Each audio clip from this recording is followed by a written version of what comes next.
when the Patriots decided to pull the plug on Gerard Mayo after a 4-13 season, only 1 year after being handed the reins, basically the guy after Bill Belichick at New England. A lot of people felt he was going to get a little more of a leash than he got this year, but no, 1 year and done.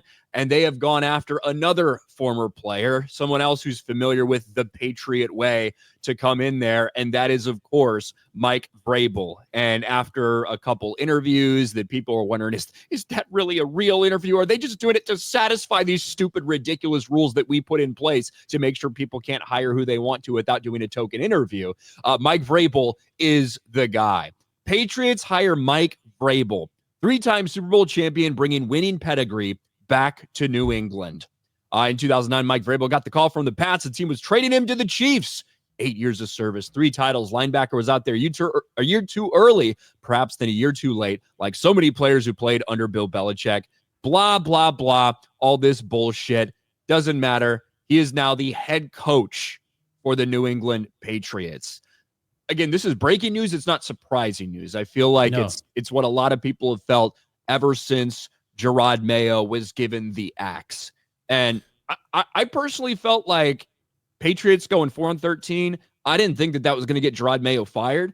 I feel like what got Gerard Mayo fired was a lot of the things that happened in the media and his responses, what he said about his own team. I think those are the things that got Gerard Mayo fired rather than just a 4-13 season.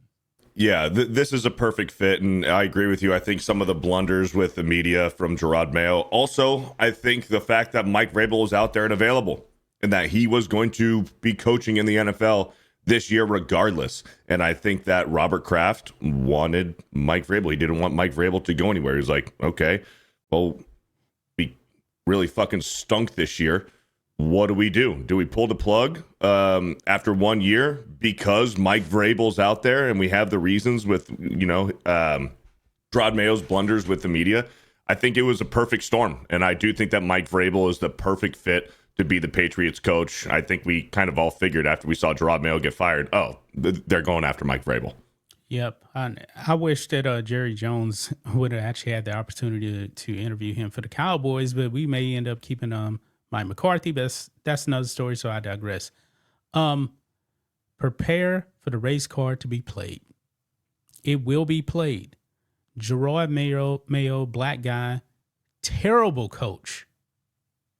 Or would you rather have him? I'm sorry, I'm taking a guy with a proven track record here. He was a pretty good coach in Tennessee. He completely turned around Tennessee. Yes, he did. He won. He was coach of the year in 2001 or whatever that was. Yeah, 21 maybe. Yeah, sorry, 2021. Yeah. Yes, not 23 years ago. Whatever the fuck. But I mean, John, you're 100% right. That's already happening. I saw this dumb bitch ass fuck with this tweet the other day. If the Patriots hire Mike Vrabel today, it's important to note the disappointing process that got them there, with general disregard for the Rooney Rule and league efforts to encourage diversity in coaching.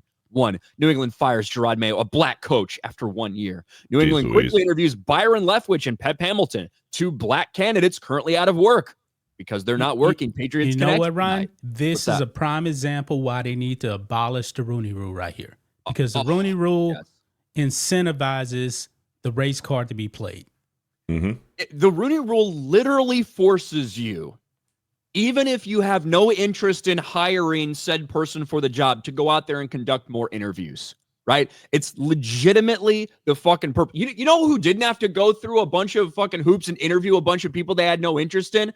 The New England Patriots last year when they hired Gerard Mayo. It's weird how that works, isn't it? Maybe if the Patriots had been forced to interview qualified white candidates instead of just going with Gerard Mayo, maybe he wouldn't have got the job, and maybe he wouldn't have got fired after 1 year, and maybe he wouldn't have had these miserable fucking black players out there bitching that Gerard Mayo got fired.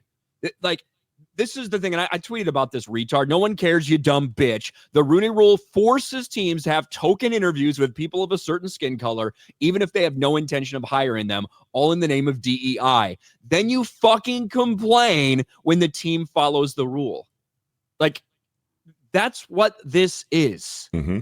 It's so completely and totally ridiculous. There's no reason for the rule to exist. We obviously talk about woke and DEI and all this stuff. This has been a rule since 2001. Yeah. So this wasn't part of like, over the last 5 or 10 years, the NFL really trying to get, this has been around forever. Yep. And it's It been was a woke problem before forever. woke was cool.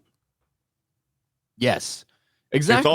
It's also a huge waste of time and money because the organization has to pay for the flights. They have to pay to run the facility, to turn the lights on in there, to get the important people involved in the organization to conduct the interview. And the people in there who are being interviewed probably already know that they're not getting the job. That it's a bullshit interview. It's just a waste of time and it's a waste of money. Yeah, same thing happened with the Cowboys when Mike McCarthy got the job. They interviewed Marvin Lewis, and we know that Jerry Jones is not going to hire Marvin Lewis. Was it because he's black? No, it wasn't because he's black. Mike McCarthy had a better track record. Well, Mike McCarthy also lied to Jerry Jones. Said that I watched every single snap of the Cowboys for the past 4 years. I stay up all night in my dungeon just watching Dak Prescott. Hey, I don't blame him though, man. When you want a job, you got to embellish. Look, ultimately, spoiler alert, these teams want to win. The organizations want what's best for the team, right? Just some organizations value winning more than some other, probably. But ultimately, at the end of the day, all of them want to win because all of them want money, and all of them know they will get more money if they win. So the idea of, regardless of whether it's a quarterback, wide receiver, left tackle, running back, head coach, general manager, they're going to hire the people who they think are best for the job. It doesn't matter if they're white or black, right? They want to win. And in this case, they wanted Mike Vrabel, and they followed the ridiculous, insane rules that require them to do interviews with black people, even if they have no intention of hiring them. They did that. The Patriots did it. So what do you want? Now you're fucking attacking them for following the rules that the NFL put in place to make black people tokens. What do you want from them? They get their guy, Mike Vrabel, not a surprise to anyone. And I'm sure there's going to be a bunch of people bitching and moaning that a black man didn't get an opportunity. And then you know what would happen? The black man got that opportunity. If a black man got hired and then they decided it's not going well and they fired him next year, they'd also be called racist. That's how it works. That's how it works. You're fucking racist if you do interviews with black people. You're racist if you fire black people. You're racist if you hire a black person and then fire them. That's what these fucking lunatics at ESPN and others, that's what they've created. That's the culture they've created of perpetual victimhood for black people at the top of the game in the NFL.